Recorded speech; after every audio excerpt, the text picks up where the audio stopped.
Você sabia que mais de 70% dos profissionais de recursos humanos já fizeram pelo menos um curso de pós-graduação? Pois é, todos estão investindo no desenvolvimento e no lifelong learning. Mas atenção, nem todos os MBAs são realmente um diferencial para a carreira. O Advanced MBA RH FIA é um verdadeiro MBA. Sabe por quê? Porque é o único de sua área credenciado pelas principais entidades certificadoras de MBAs internacionais. Porque foi o primeiro MBA especializado em gestão de pessoas do país. Foi criado e é coordenado exclusivamente por professores da FEA USP. Porque já formou mais de 1.000 profissionais que ocupam cargos de liderança nas organizações mais destacadas no Brasil e no exterior. Porque tem professores, doutores formados pela USP e pelas melhores instituições de ensino do Brasil. Porque conta com profissionais e consultores de RH que conhecem profundamente a prática profissional em seu quadro de professores. Você quer investir o seu tempo e outros recursos numa pós-graduação qualquer? Ou fazer parte de uma comunidade seleta de profissionais que se formaram em um real MBA? Você e a sua carreira não podem deixar por menos. Inscreva-se no Advanced MBA em Recursos Humanos da FIA. Eu sou a professora Elza Veloso.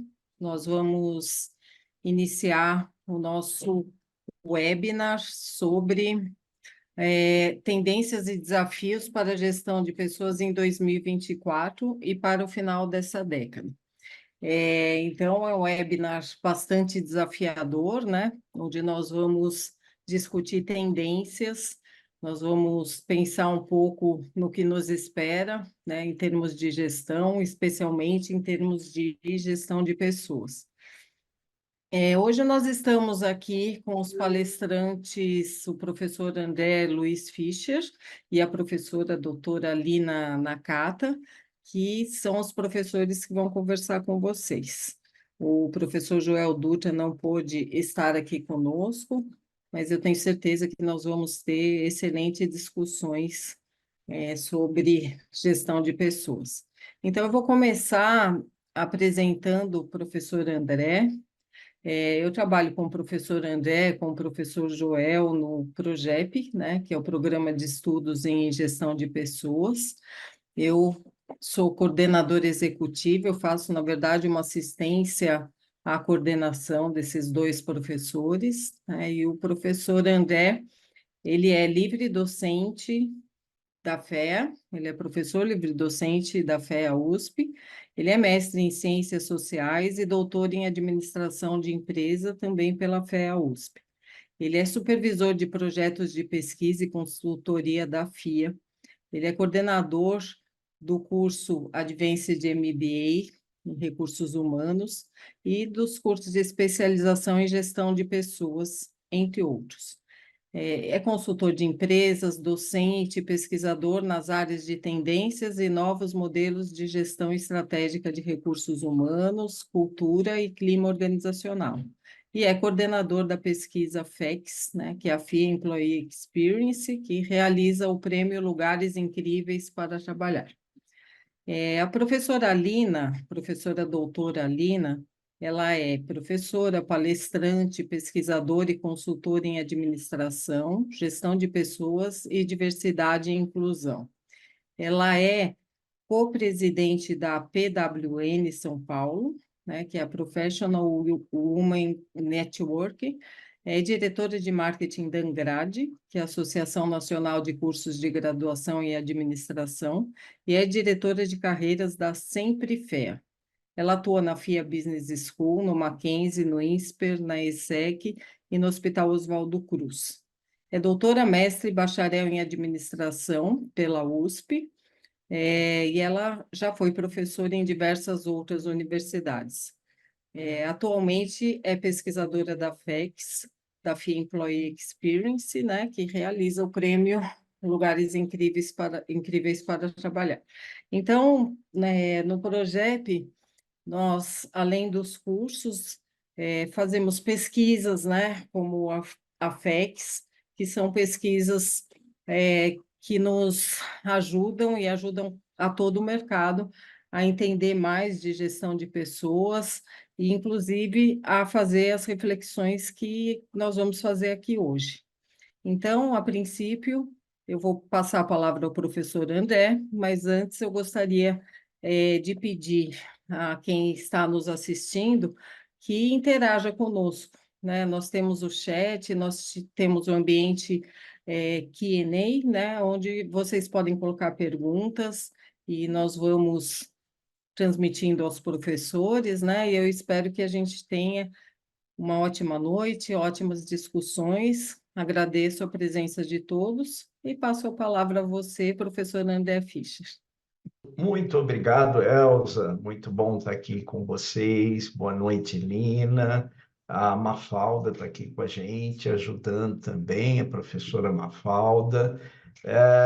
É um prazer muito grande começar essa série 2024 do RH Live Meetings, né? Estamos começando, esse é o primeiro RH Live Meetings do ano, e estamos mantendo aqui a tradição de todo início do ano discutir o que a gente pode prever para a gestão de recursos humanos no ano que se inicia, né? Nós estamos em fevereiro, final de fevereiro, temos 2 meses já aí do ano, mas, como é tradicional, é depois do carnaval que todo mundo pode focar a atenção, olhar um pouquinho e falar, puxa, vamos ver, né? Vamos nos preparar para esse ano e tentar, eu não diria antecipar alguma coisa, mas tentar perceber quais são as possibilidades de cenários que nós podemos ter pela frente, né? Nós até acrescentamos no título do nosso RH Live Meetings desse ano a ideia de década, né? Por quê? Porque alguns aspectos, alguns dos nossos desafios de RH, eles vão permanecendo no decorrer dos anos em que nós abrimos aqui essa conversa, e o que a gente percebe é que alguns deles permanecem, mas permanecem num novo estágio, permanecem numa nova configuração. E é um pouco isso que eu gostaria de abordar aqui com vocês. E esse pedido da Elza de interação não se resume a perguntas, não se resume a comentários, a boa noite, a apresentações de vocês. A gente gostaria que vocês fossem também colocando as opiniões de vocês sobre os assuntos que nós estamos abordando, né? Não é um momento onde só alguém fala, né? E todo mundo escuta. Acho que todos aqui que estão conosco, nós temos alunos, ex-alunos, professores, né? Todos têm uma visão a respeito do que está acontecendo em RH, né? Do que se imagina como futuro próximo e futuro mais distante da gestão de recursos humanos. Seria muito legal se isso fosse colocado no chat e vocês mesmos e mesmas fossem participando. Elza, Mafalda e Lina, ou quando a Lina estiver falando, podemos conversar com vocês no chat e estimular isso. Então, vamos abrir isso para uma reflexão coletiva, né? Uma conversa coletiva. Ninguém tem bola de cristal, ninguém sabe exatamente o que vai acontecer. O que nós fazemos como a Elza disse, ter alguns termômetros, algumas pesquisas que nós realizamos nas organizações. A principal é a FEX, do Prêmio Lugares Incríveis para se Trabalhar. Tem o trabalho da FEX. Nós temos uma outra pesquisa, que é uma pesquisa internacional, fazemos parte de uma rede internacional do CRANET, que pesquisa gestão de RH comparativa entre países, temos pesquisas ad hoc e temos também o contato com os nossos alunos do MBA, do curso de especialização, que, aliás, está com ambos, com matrículas abertas, com o curso de especialização em RH, curso de especialização em liderança, né? E que trazem muito da visão do que está acontecendo naquele momento das empresas, além da nossa presença em consultoria nas organizações. É isso que nos permite trazer aqui uma ideia, né? Uma ideia do que está se desenhando para o ano de 2024, que não é nada mais do que uma ideia e não pode ser confundido ou confundida com uma previsão.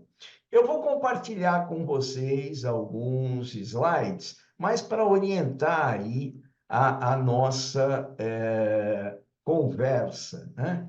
Como eu já fiz nos 2 anos anteriores, 2021, 2022, eu começo aqui com aspectos bem básicos do nosso cenário econômico. Quer dizer, básico porque nós não somos economistas, mas nós sabemos o quanto esse cenário econômico interfere, né, nas discussões, nos debates e naquilo que esse cenário econômico impõe para a gestão de recursos humanos, né?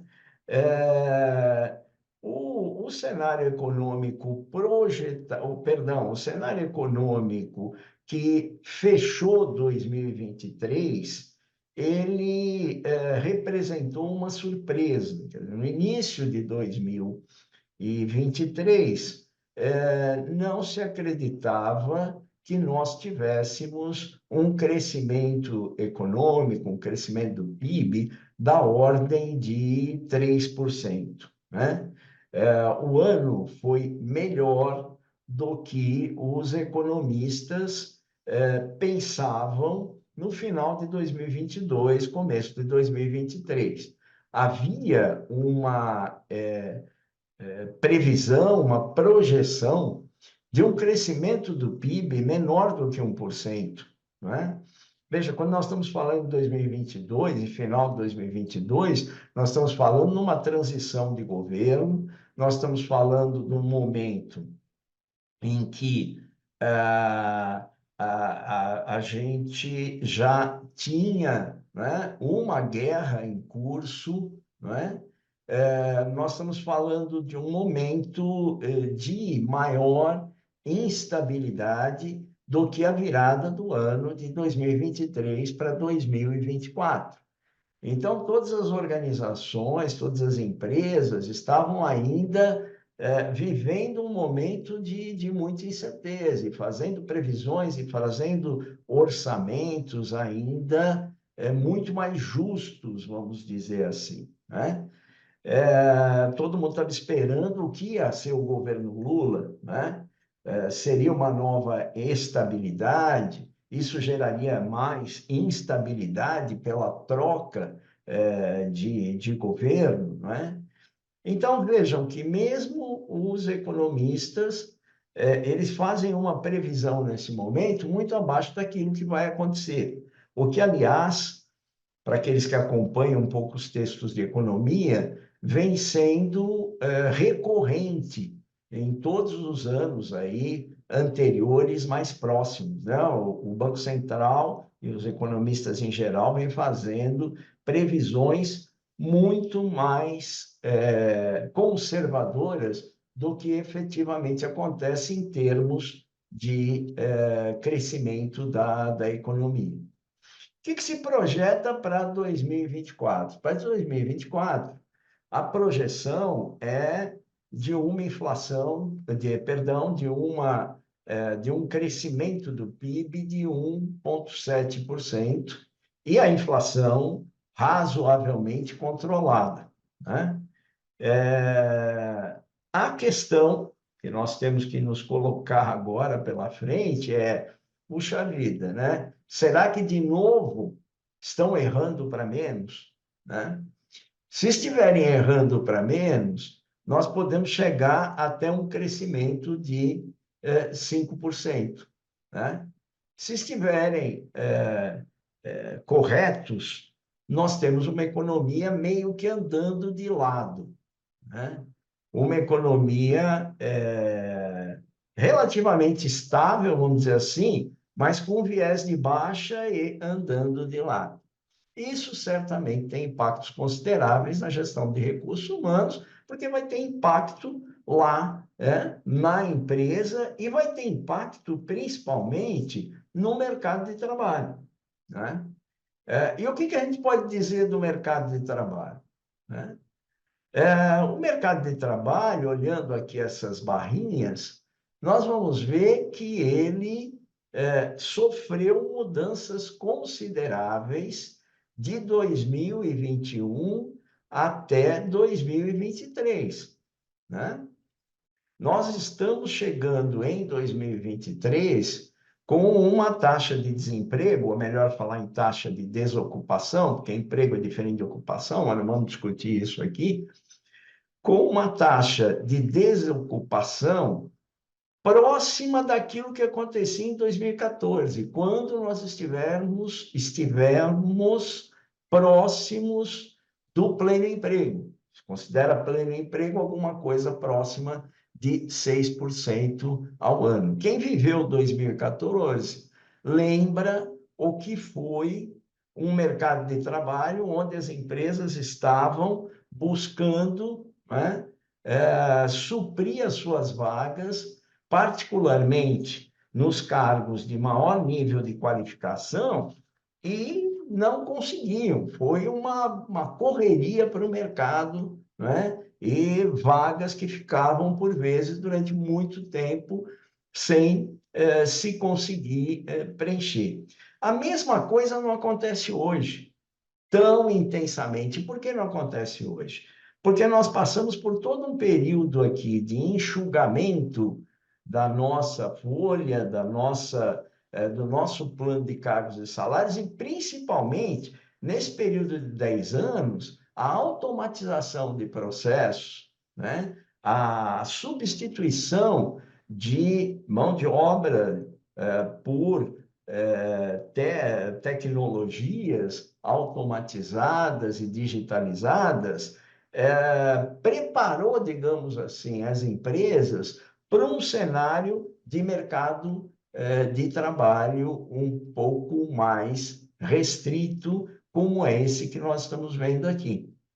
Então, o que a gente vê, né? Uma economia com viés de baixa, dando um pouco de lado, duas guerras acontecendo, uma safra que muito provavelmente vai ser uma safra que não vai colaborar tanto com a economia como colaborou a safra passada, enfim, um cenário econômico um pouco mais restrito, mas que, do ponto de vista de previsão, ele ainda pode ficar, né, em faixas muito grandes, porque quando você pensa em tamanho de PIB, 1%, 0,5% para cá ou para lá, é um monte de coisa, né? Agora, observem também o seguinte, eu já vou parar aqui com os números e com os gráficos e entrar no que nos interessa, que é RH, né? Essa taxa de ocupação, né, agora eu estou vendo o oposto dela, né? Eu estou vendo não a taxa de desocupação, mas aqui eu estou vendo a taxa de ocupação, tá? Lá atrás era a taxa de desocupação, aqui é a taxa de ocupação. Essa taxa de ocupação, né, cresceu de forma diferente nos diferentes setores. Então, por exemplo, aqui na agricultura, na base do gráfico, nós tivemos uma queda da ocupação, né? A agricultura, a pecuária, mesmo tendo uma das maiores, a maior safra, talvez, né? Mesmo tendo colaborado com o crescimento do PIB, né, fortemente, ela diminuiu a quantidade de pessoas ocupadas. O que quer dizer isso? Tecnologia inserida nos processos produtivos. Agora, os setores não tradicionais, os setores tecnológicos, estão aqui em cima, na primeira barra, né? Esses setores tiveram um crescimento de quase 10% da ocupação, né? O que isso quer dizer, né? Isso quer dizer que nós estamos disputando mais mão de obra aqui nesses setores, que são os setores onde a gente tem mão de obra mais qualificada, pessoal mais qualificado, onde eu tenho setores mais intensivos em tecnologia e provavelmente onde eu tenho mercados, e aí vocês que estão nas empresas sabem disso melhor do que eu, onde eu tenho mercados muito mais difíceis. Todos aqueles que estão tentando contratar, né, técnicos profissionais na área de informática, na área digital, sabem o que eu estou falando, né? Então, fechando um pouco esse quadro, nós vemos um momento, do ponto de vista da economia e do ponto de vista dos impactos da economia no mercado de trabalho, nós vivemos um momento muito particular, né? Bastante específico. Por quê? Né? O que acontece quando há muita demanda de mão de obra e pouca mão de obra disponível no mercado de trabalho? A gestão de RH é naturalmente supervalorizada dentro da empresa, né? Porque é ela que vai dar conta do recurso escasso dentro da empresa. Então, há uma espécie de supervalorização natural. Por outro lado, a área sofre uma pressão muito grande para suprir, né, esse recurso escasso. Quando acontece o contrário, nos anos de vacas magras, o que acontece é que a gestão da RH é pressionada por um outro lado, né? Ela é pressionada pelo lado da otimização dos seus processos, é pressionada pelo lado da produtividade, pelo lado de automação dos seus processos, não é? De maneira a operar aos custos mais baixos possíveis. Então, nós estamos diante desse momento, né, que, ao que parece, né, se nós olharmos a proposta do governo Lula, que é uma proposta de estimular a atividade econômica, com o PAC, com alguns subsídios que ele, inclusive, foi obrigado a manter, etc. Quer dizer, nós esperamos que haja uma possibilidade de crescimento maior do que esse 1,7% previsto. Mas, de novo, não somos economistas, né?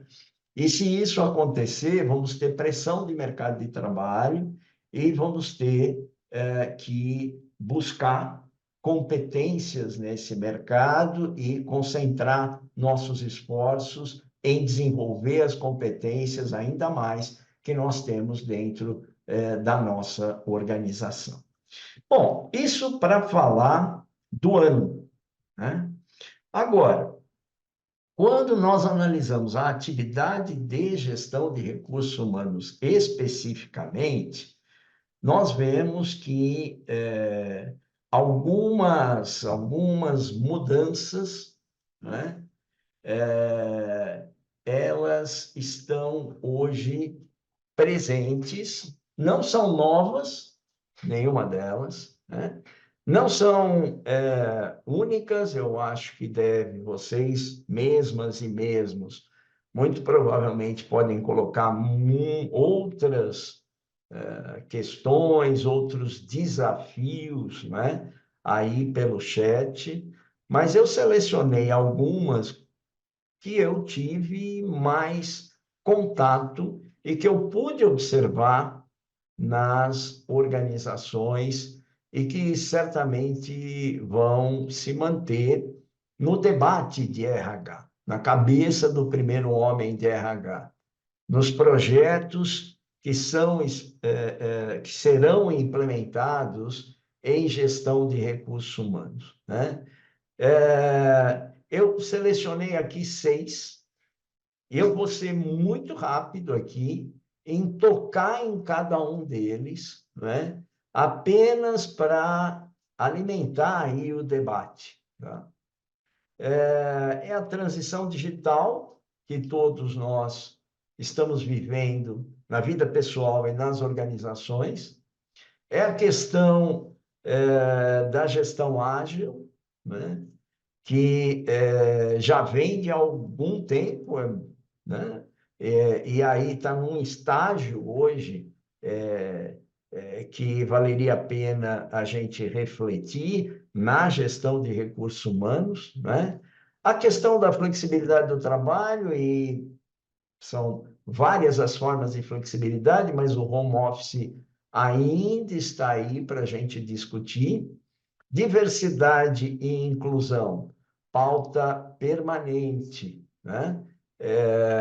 Das nossas conversas sobre gestão de recursos humanos, a questão das avaliações das pessoas, né? Avaliação de desempenho e a questão da saúde mental. Eu diria que, né, se nós queremos participar do debate no ano de 2024 sobre pontos críticos de RH, esses pontos temos que dominar alguma coisa sobre eles. São aspectos que são tratados nos nossos cursos, que serão tratados nos nossos webinars, né, no decorrer do ano, porque nós percebemos como pauta das organizações, né? Vamos falar primeiro da transição digital. Vocês percebem aqui a mudança do nome. Tenho conversado bastante com os nossos colegas da área de tecnologia e alguns afirmam que há essa mudança mesmo de nomenclatura, né? Nós estamos falando muito mais de transição do que de transformação. E eu fui recorrer a alguns textos da Harvard Business Review e ver lá os professores que estão defendendo essa ideia da transição. E qual que é a defesa? Inclusive falando sobre RH a respeito disso, né? Como o RH deve preparar a organização na questão dessa mudança, né? Onde as organizações estão automatizando, digitalizando seus processos, o seu contato com o cliente e tudo mais. E aí o que eles vão dizer assim, não se pode mais tratar isso como transformação. Porque, a princípio, a transformação tem começo, meio e fim. Chega uma hora que eu transformei. E o que esses professores alegam é que eu tenho que criar um modelo mental, né? Ou estimular um modelo mental dentro da empresa que já preveja que não vai ter esse fim, é uma transição permanente, né? Porque na medida em que você conseguiu implantar uma solução, você já está implantando uma outra, né? Então, quando eu robotizei, criei meus chatbots, criei os meus robôs, eu fui mover. Agora eu tenho uma inteligência artificial e eu sei lá o que vem daqui a pouco. Então, a transição é permanente, daí o termo ser mais adequado, né? Mas, do nosso lado, nós vamos pensar o que é possível automatizar em RH, né? Como criar na empresa uma cultura digital. Nós vivemos anos e anos no mundo analógico. Eu, mais do que ninguém aqui, vivi anos e anos no mundo analógico, né? Como a gente cria uma cultura digital, né? E há literatura sobre isso hoje, né? como apoiar a digitalização dos processos, que isso é algo, eu acho que todo mundo já está fazendo, né, com o RH. Como criar novos cargos, como redefinir posições dentro da empresa, como definir novas competências coerentes com esses processos digitalizados. E, por fim, né, as pessoas, elas serão substituídas. Não se sabe em que proporção, com que intensidade, com qual velocidade, né? É nosso papel requalificar. Como é que nós, como RH, colocamos, e esse foco hoje nós não temos, colocamos um foco na requalificação dessas pessoas, né, que estão sendo substituídas pela solução digital. Eu coloco aí alguns pontos para nós pensarmos sobre essa transição digital, né? Outra questão é a gestão ágil. Como eu disse, a gestão ágil, ela já vem há algum tempo, né, com as suas alternativas e soluções de gestão de projetos, de transformação de processos em projetos, né? De flexibilização. A gestão ágil também é um processo de flexibilização, principalmente flexibilização dos cargos, das posições, da liderança, né? que agora, né? é uma liderança de squads, não é uma liderança de áreas, né? Não tenho passado por nenhuma organização que não tenha, né, desenvolvido, em maior ou menor grau, algo da cultura ágil, né?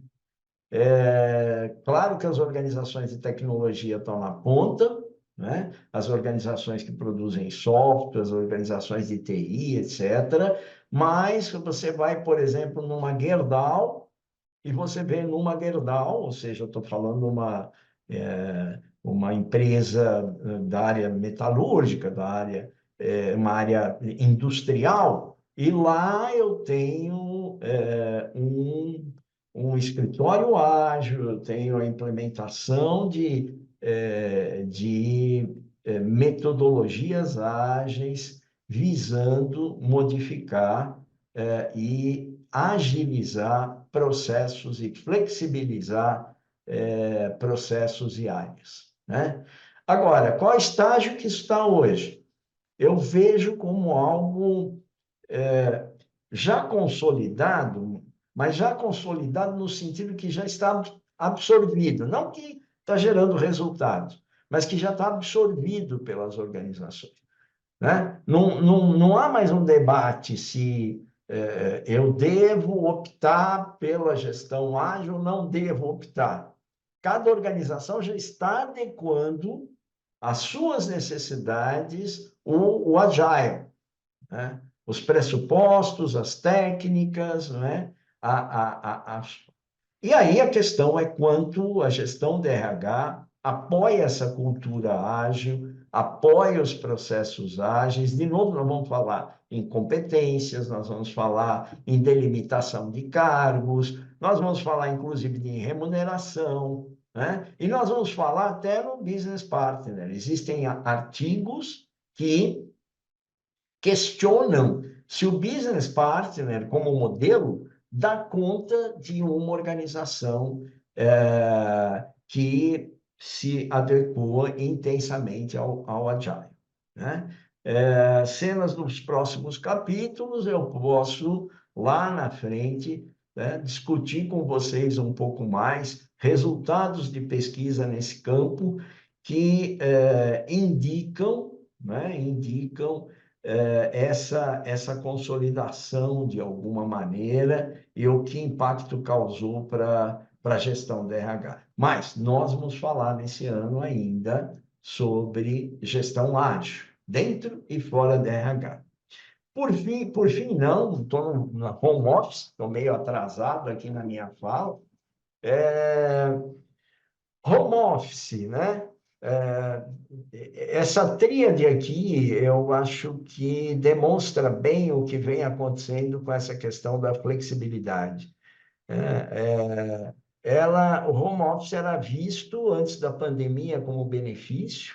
Na pandemia se tornou uma necessidade da empresa, porque teve que tirar todo mundo lá de dentro. De novo, também nesse caso, nós estamos num terceiro estágio. Aí sim, acho que aí nós chegamos no novo normal. Estamos chegando no novo normal com relação ao home office, né? E é engraçado que teve um período em que a empresa teve que, de forma mandatória, colocar as pessoas trabalhando fora. Depois, teve o período, no ano passado mesmo, quando nós falávamos disso, era um período de resistência das pessoas a retornarem, né? Aí, um grande acordo foi acontecendo, que era o caminho mais recomendável, né?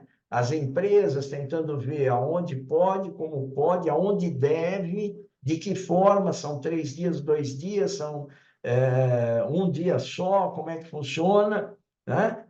Fazendo esse acordo, digamos assim, com as pessoas, que hoje já está mais ou menos claro, e o que eu começo a perceber é uma certa exaustão das pessoas que trabalham muitos dias em home office, e elas começando a, sentir falta do trabalho no escritório. Então, nós estamos começando a entrar no novo normal. É um pouco isso que eu dizia, quer dizer, por isso que são tendências da década, né?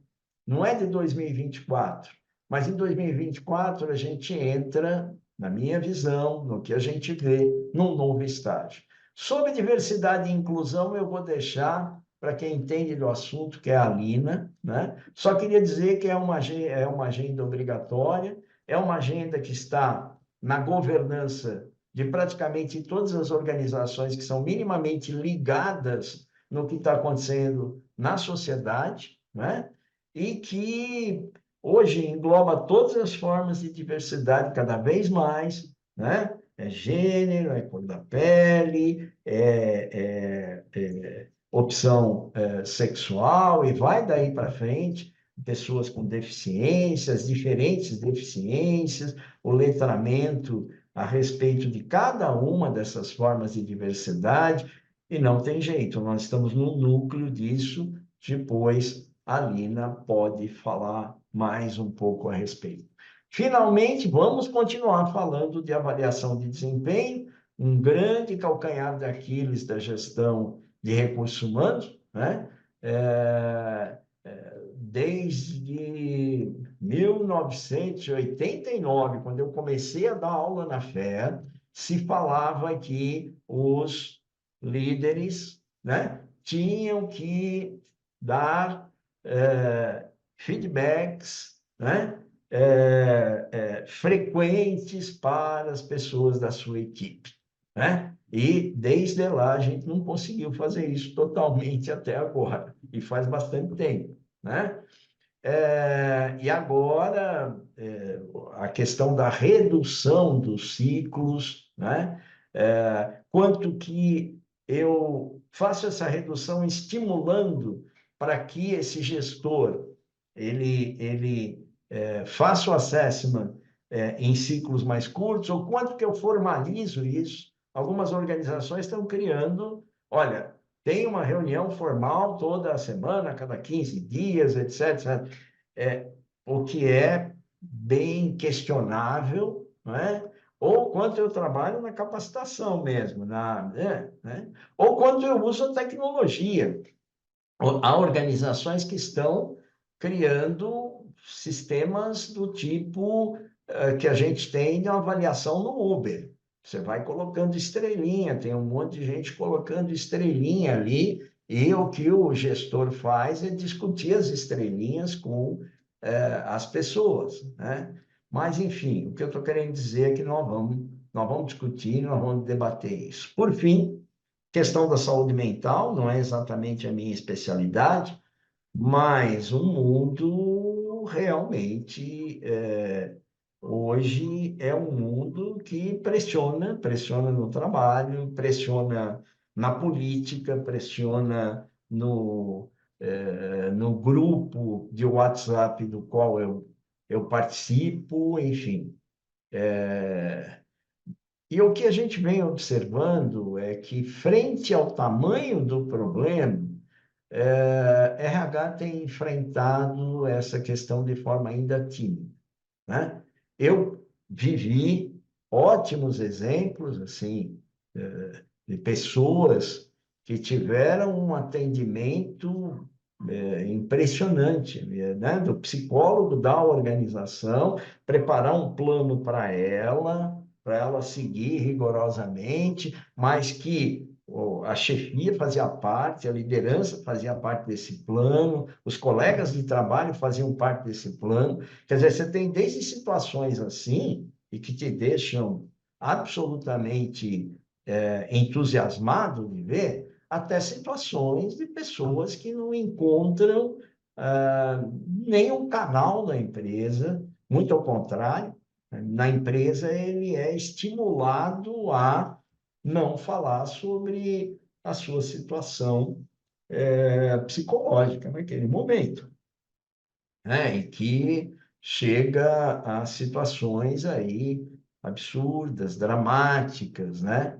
Essa falta de atenção, de cuidado, né? Ou mesmo de respeito com a saúde mental das pessoas no mundo de hoje. Um mundo competitivo, em que algumas organizações transferem a competitividade de mercado para as pessoas e não dão vazão um atendimento para isso. Existe aí uma responsabilidade de todos, claro, mas nós, em gestão de recursos humanos, precisamos lidar com isso e realmente estimular uma nova visão para a saúde mental das pessoas. Não dá mais para colocar essas coisas embaixo do tapete. Aproximadamente 20% daqueles que respondem, e não é pouco 20%, daqueles que respondem à pesquisa nossa dos lugares incríveis para se trabalhar, 20% dizem que se tiverem alguma coisa grave, complicada para falar, eles não sabem a quem recorrer dentro da organização, né? São 150 mil respondentes da pesquisa, nós estamos falando de 20%, nós vamos falar de 30 mil pessoas que não podem falar se estão em situação de burnout, por exemplo. É melhor ela ficar quieta, porque ela não tem um canal para isso. Muito bem, gente. Eu tentei aqui resumir um pouco, passei da hora, né? Mas tentei trazer para vocês alguns elementos para a nossa reflexão, né? A respeito do que é esse ano de 2024, né? Vocês podem concordar ou não concordar, e eu estou aqui para acreditar em vocês, principalmente. Tá bom? Desculpe se eu tomei muito tempo, professora Elza. Nós temos duas perguntas aqui no chat, mas eu vou passar a palavra à Ah, professora Lina, aí depois a gente faz uma discussão, tá bom, Lina? Fique à vontade aí para conversar com o nosso público. Legal, pessoal, boa noite. É um prazer estar com vocês, doutora Elza, doutor André. E eu gostei muito do resumo que o professor trouxe, né? Acho que traz vários itens que são muito relevantes e que serão ainda pelos próximos anos. Eu queria complementar com alguns dados que temos da pesquisa dos lugares incríveis para trabalhar, inicialmente falando sobre essa parte da economia, do que nós temos de cenário. Realmente, as empresas, quando responderam no ano passado, mais de 290 empresas com respostas válidas, apontaram que elas estavam, né, sinalizando muito mais para um crescimento para os próximos, né, períodos. Então, eles tinham uma previsão de que dentro do próximo ano eles teria um crescimento, né, expressivo. 75% da base indicou que, né, teria um aumento no quadro de funcionários, sendo mais ou menos um terço, né, desse grupo até 10% de crescimento, mais ou menos outro terço de 10 a 20%, e ainda né, não o maior, não a maior parte, mas a menor parte, crescendo até mais, né, do que isso. Então, é um grupo também bem significativo. Somente 3% das empresas de todo esse grupo de quase 300 apontaram que teria uma redução no seu quadro, e mesmo assim, quando apontavam ter uma redução, né, era menor do que 10%. Isso, né, vai muito de acordo com os indicadores de um desemprego mais baixo, de, né, uma estabilidade um pouco, né, melhor para né, esse período que estamos. E, assim, claro, é positivo, né, se a gente for pensar em mercado. E para RH é mais desafio, porque são mais pessoas, mais desenvolvimento, né, e, enfim, uma gestão que é mais necessária. E 32% do total indicando que manteriam mais ou menos o mesmo número de pessoas. O que nós observamos de uma forma geral, né, são avanços com as práticas de RH de uma forma geral. Então, ano a ano, nós vemos que as empresas melhoram, elas conseguem avançar mais, pelo menos a partir, né, da visão do questionário da pesquisa. E algo que chama atenção, e aí eu vou começar apontando, né, na parte de diversidade e inclusão, é que, pelo menos nesses últimos recentes anos, né, as práticas de diversidade que nós perguntamos de uma forma específica para cada pilar têm diminuído ligeiramente, né? Então, aí fica em hipótese de que ou as empresas têm entendido que, vamos dizer, né, o tema tem, né, melhorado e por isso talvez as ações não tenham sido tão mais praticadas, ou então, né, o tema pode ter, né, sido já né, ter perdido prioridade. Eu queria comentar também sobre, né, uma das perguntas aqui que chegou sobre, né, a parte de dados, de analytics, que a Kátia Lembe trouxe. A gente pergunta na pesquisa se a empresa usa essa parte, né, de dados, o quanto que ela aplica de People Analytics, e a gente vê que esse é um dos itens em que as empresas premiadas da pesquisa, os lugares incríveis para trabalhar, elas se diferenciam mais do que as outras. Então, por exemplo, nesse quesito, 72% das empresas premiadas usam, né, fazem uso de People Analytics, e somente 39% das outras empresas que fazem uso, né, do aproveitamento de dados. E também é perguntado em seguida, caso a empresa responda que não faz o uso, por que não? Né? E como a própria Kátia apontou aqui, não é a falta de dados, esse é o motivo menos apontado pelo não uso, e sim a falta de ter especialistas, de ter, né, expertise de tratar esses dados de uma forma estratégica para a organização. E aí também, né, já trazendo esse tema da metodologia ágil, o professor também trouxe como uma tendência, 81% dos lugares incríveis para trabalhar, né, diz adotar a metodologia ágil nos processos de RH, enquanto das não premiadas, 38%. É outro fator que a gente vê muita diferença entre os grupos. Para algumas práticas, quando nós falamos, por exemplo, sobre formação de competências para liderança, quando nós falamos sobre alguns benefícios, a gente percebe que não existe tanta diferença entre as empresas premiadas e as outras, mas, por exemplo, aqui a gente consegue identificar que para People Analytics e para o Agile, né, tem mais diferenciação. A gente tem, né, também essa parte, né, do feedback, do assessment, e é muito interessante que recentemente saiu, inclusive, uma matéria falando sobre isso no Valor Econômico, e foi perguntado se o número de feedbacks dados, né, se o número de pessoas que ficam sem nenhum feedback durante o ciclo de um ano diminuiu, porque tem se falado muito, né, é uma tendência realmente, apesar de ser um tema, né, que não é novo, mas é importante.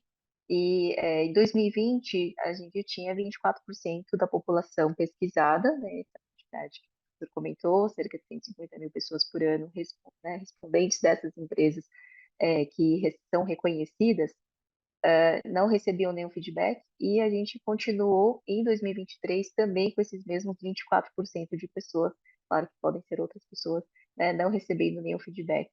E é um número que eu considero elevado, porque, né, essa falta faz com que as pessoas não tenham mais, né, um direcionamento, correção do seu trabalho e até mesmo, né, um reforço positivo sobre aquilo que faz.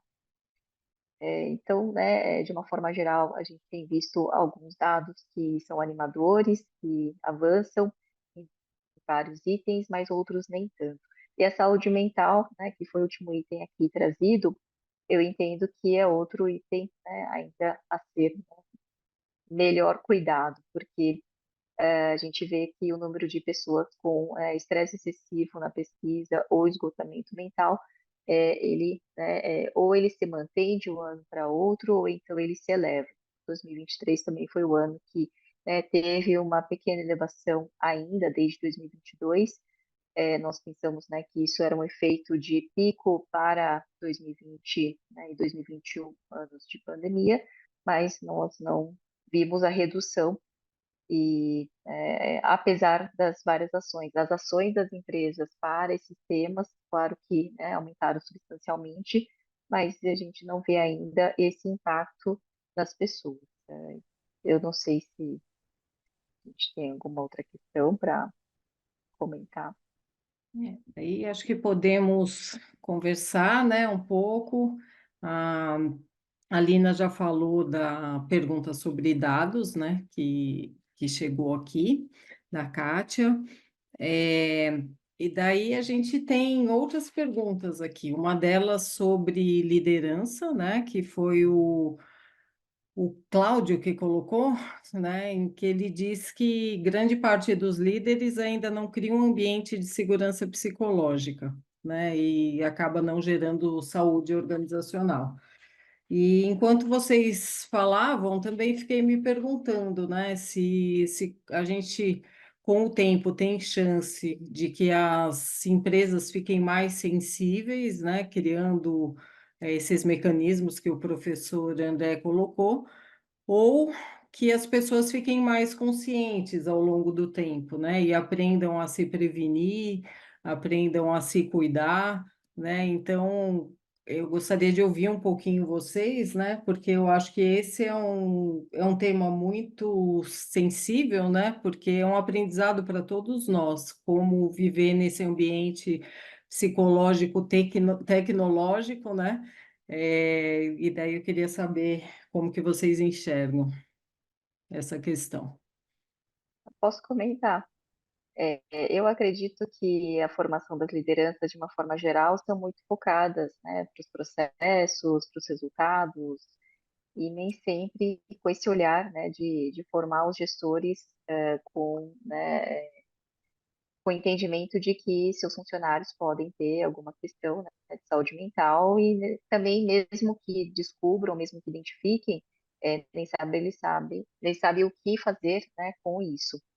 E, e aí, claro, né, todo mundo muito pressionado por metas, por resultados, e você vai tentar sempre puxar um pouco mais, né? Eu acho que a gente já tem esse cenário retratado, né, de um elevado nível de estresse e de esgotamento mental, e, né, consequentemente, a gente vê a falta de preparo também dos gestores para isso. A gente vê que, agora eu não vou lembrar os percentuais, mas era um número muito baixo de empresas que têm essa formação específica, né, de fazer com que os gestores consigam identificar sinais, né,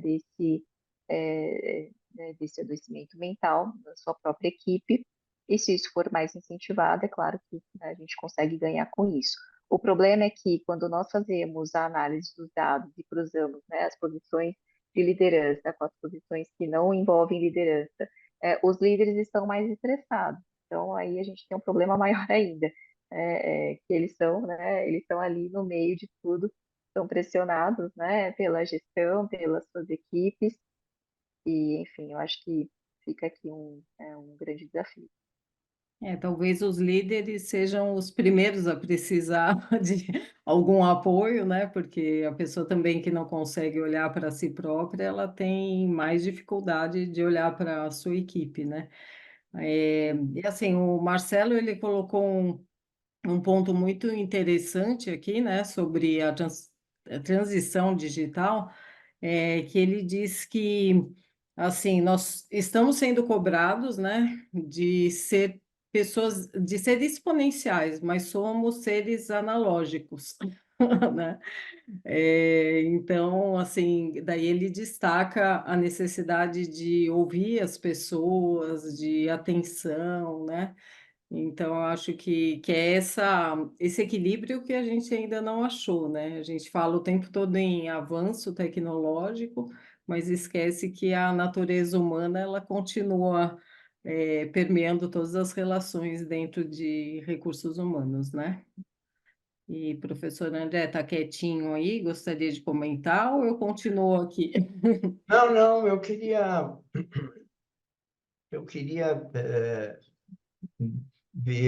trabalhar aqui com dois pontos, né?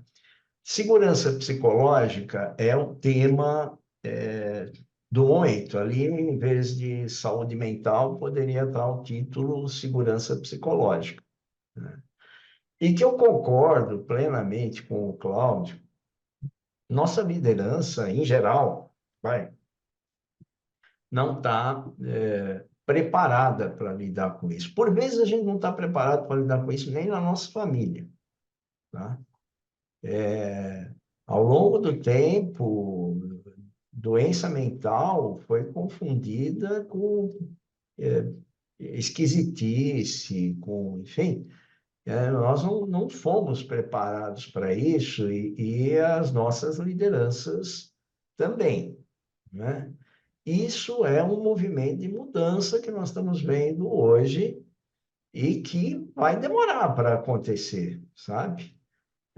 Vai demorar bastante para acontecer. E nós podemos e devemos ser agentes desse processo de mudança.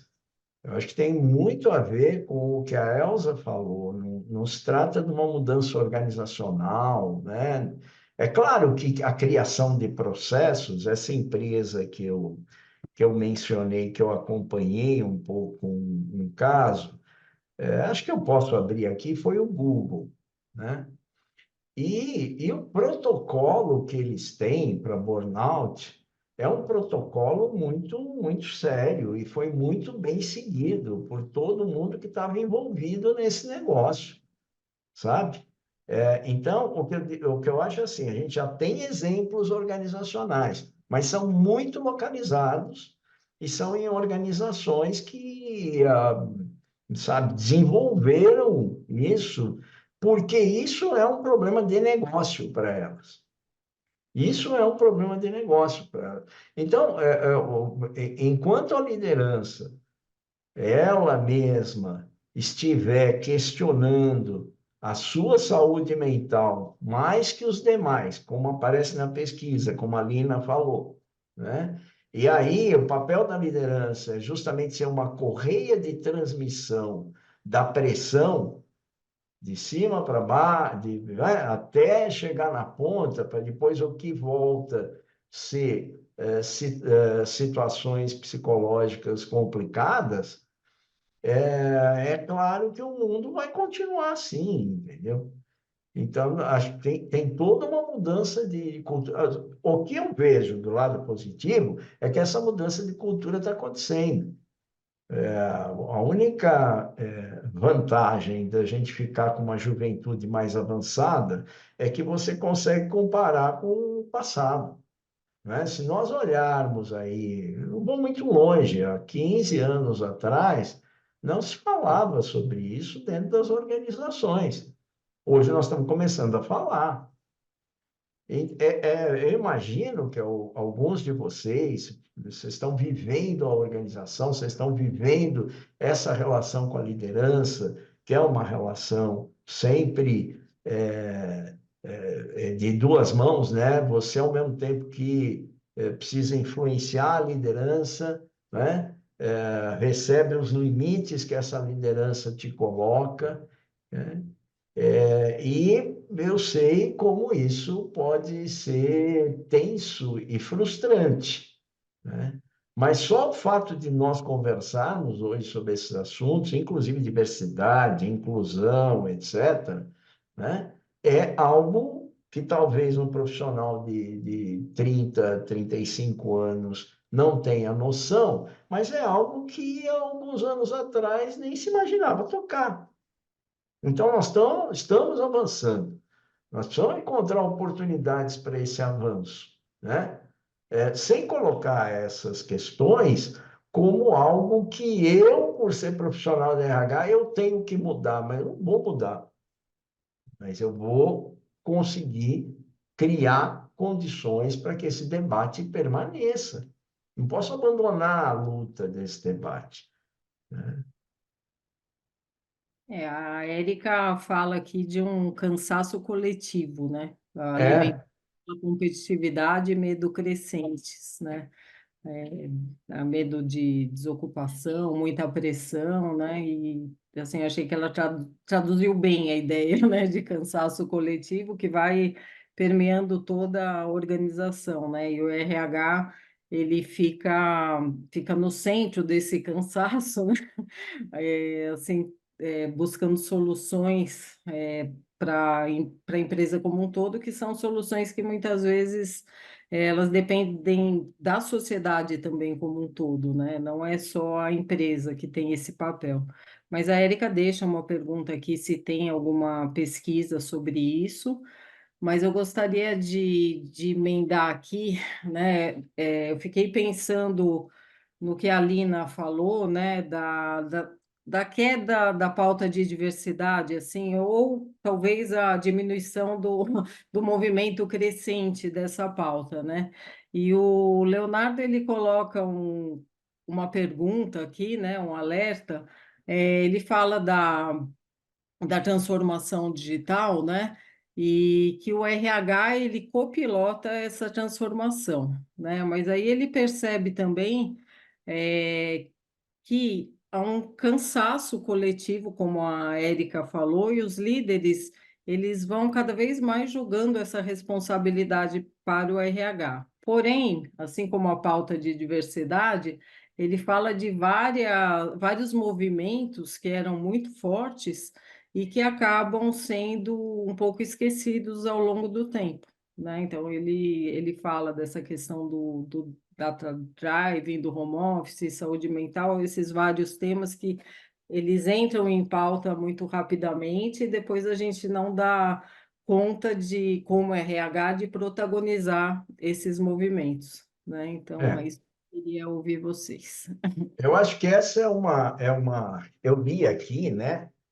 E eu acho que essa é uma questão importante da gente analisar a, aquilo que o nosso colega, né, o Leonardo, falou, né, a respeito, né? Então, dá a impressão para a gente de que tudo isso é moda, né? Mas veja bem, vamos ver uma coisa. O que é uma moda? Moda, a princípio, é alguma coisa que começa, né? Tem o seu auge e depois acaba, tá? No caso das questões que a gente está discutindo aqui, não é algo que comece e depois acaba, mas é algo que começa e depois permanece, só que permanece de uma outra forma. O processo de construção de conhecimento em administração é um pouco diferente do que o processo de produção de conhecimento em outras ciências, mesmo as ciências aplicadas, como a engenharia, né? É, é, eu não tenho, né, uma situação onde alguém desenvolve em laboratório alguma coisa assim muito legal e nova e vai lá e pum, implanta e funciona. A palavra movimento, para mim, é a palavra-chave. A administração anda por movimentos. Nós tivemos um movimento pela estratégia, depois tivemos um movimento pela qualidade total, depois tivemos um movimento pela gestão do conhecimento, depois tivemos um movimento de educação corporativa. O que acontece? Isso vem, né? É testado, toma corpo e depois decanta Nenhuma organização industrial hoje abandona totalmente os preceitos de qualidade total. Não é aquela febre da qualidade total da década de 90, mas ninguém abandona. Nenhuma organização hoje deixa de pensar estrategicamente o seu posicionamento, o que quer, etc., apesar do movimento pela estratégia ter tido um ápice num dado momento. A mesma coisa, né, vai acontecer com inclusão, diversidade, o próprio home office, né? Nós vimos que era possível, nós vivemos, experimentamos e vai ficar. Agora, o que vai ficar? Não vai ficar idealmente o que está pronto, arrumado e escrito nos livros. Vai ficar aquilo que ajudar a organização a realizar o seu negócio adequadamente. Então, eu não diria que é hype, né? Eu diria que é um movimento que está sendo testado e olhado para a organização, que depende de uma série de variáveis que vão além da gente mesmo. Nós não podemos ser, nós não vamos conseguir ir lá e resolver e amanhã está pronto, né? É algo que vai depender do movimento da própria sociedade. Será que a sociedade ela vai continuar questionando a situação de diversidade que a gente vive? Né? A participação da mulher nos conselhos, a participação das mulheres nas lideranças, né? Hoje, na Europa, existe uma lei determinando que as mulheres participam numa cota em qualquer conselho de empresa, né? É lei. Tem lá, não lembro se cada país colocou um percentual, como é que foi, né? Mas é obrigatório. Então, eu dependo desse movimento da sociedade institucional, não institucional, social. Eu dependo do que vai acontecendo com os negócios, quanto que eles se aproveitam disso ou não se aproveitam disso, né? Nós vivemos um mundo aí de contradição e a RH está no meio dessa contradição. Pelo menos é a visão que a gente procura trazer para os nossos cursos, para as nossas reflexões, né? Que não é uma visão de receita pronta. Vai lá, faz assim que vai dar certo. Não vai dar certo. A negociação do que você vai fazer pode dar certo, né? Quando você entra com um programa de inclusão, quando você entra com um programa de saúde mental, etc. Não vai ser aquilo que você quer, que você bolou, que está escrito nos manuais. Dá para entender que essas pautas elas permanecem, só que de uma outra forma, principalmente porque entram novas pautas, né? Então a ideia é que a gente consiga, por exemplo, a diversidade, né? Que a gente consiga lidar com a diversidade de uma maneira mais madura, porque houve aquele momento de todo mundo ter que pensar nisso, né? Para depois a gente ir consolidando o que foi pensado, né? Então, assim, a gente percebe na fala de vocês, né, que o RH ele tem muito potencial em lidar com esse mundo mais tecnológico, com essa migração dos empregos de uma área para outra, especialmente para o setor de tecnologia, né? E eu fiquei pensando, quando o professor André falou em termos de automação de certos setores, né? Que o próprio RH, ele passa por um processo de automação também, né? Tem muitas tarefas de RH que eram feitas por pessoas, né, e que hoje em dia elas são absolutamente automáticas, né? E daí, assim, uma última pergunta para aproveitar o momento, né? Se essa automação ela significa apenas um afastamento da área de RH das pessoas, ou se é um caminho na busca do que a gente sempre procurou, que é ter um RH mais estratégico, né? E ter outras formas de fazer trabalhos operacionais. E aí a gente vai partindo para o final. Lina?